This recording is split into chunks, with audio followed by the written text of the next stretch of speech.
दोस्तों, क्या शामी को आयला के कमरे में देखकर ओन गुस्से में उसे तलाक दे देगा, या फिर वह अपनी बीवी पर भरोसा करेगा?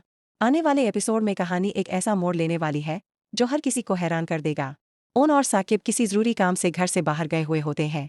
इसी बीच मौका देखकर शामी सीधे आयला के कमरे में पहुंच जाता है। अचानक उसे सामने देखकर आयला के होश उड़ जाते हैं। वह गुस्से में कहती है, तुम यहाँ क्या कर रहे हो?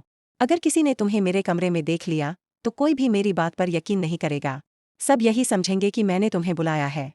शामी शर्मिंदा होकर कहता है, आयला, मुझे अपनी गलती का एहसास हो चुका है। मैं जानता हूं कि तुम ओन के साथ खुश नहीं हो। बस एक बार उसे तलाक दे दो। मैं तुम्हें फिर से अपना लूंगा और इस बार तुम्हें हर वह खुशी दूंगा जिसकी तुम हकदार हो। शामी की बातें सुनते ही आयला का गुस्सा फूट पड़ता है। वह सख्त लहजे में कहती है, खबरदार, आज के बाद ऐसी बात जुबान पर भी मत लाना। मैं तुम्हारे जैसे डरपोक और खुदगर्ज इंसान के साथ दोबारा कभी रिश्ता नहीं जोड़ सकती। अब फौरन यहाँ से निकल जाओ। लेकिन शामी बार बार माफी मांगने लगता है। आयला उसका हाथ पकड़कर उसे कमरे से बाहर निकालने की कोशिश करती है। तभी अचानक ओन और साकिब वापस घर पहुंच जाते हैं। जैसे ही साकिब कमरे में शामी को देखता है और आयला का हाथ उसकी बाह पर नजर आता है, उसका गुस्सा 7वें आसमान पर पहुंच जाता है। साकिब तुरंत शामी का गिरेबान पकड़ लेता है और गरजकर कहता है, तुम्हारी हिम्मत कैसे हुई मेरी बेटी के कमरे में आने की? तुम पहले ही उसकी जिंदगी तबाह कर चुके हो। अब दोबारा उसके घर को बर्बाद करने की कोशिश मत करना।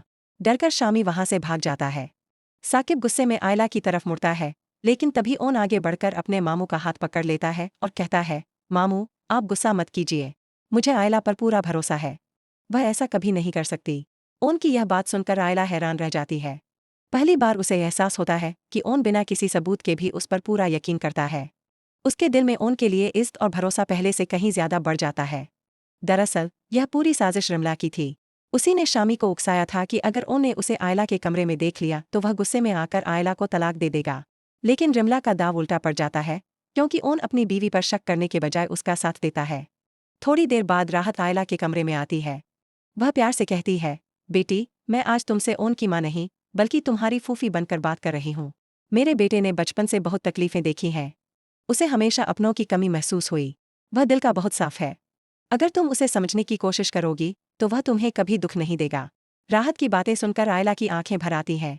उसे महसूस होने लगता है कि ओन सचमुच एक नेक दिल इंसान है जिसने हर मुश्किल में उसका साथ दिया। शायद यही वह पल था जहां से आयला के दिल में ओन के लिए मोहब्बत की शुरुआत होने वाली थी।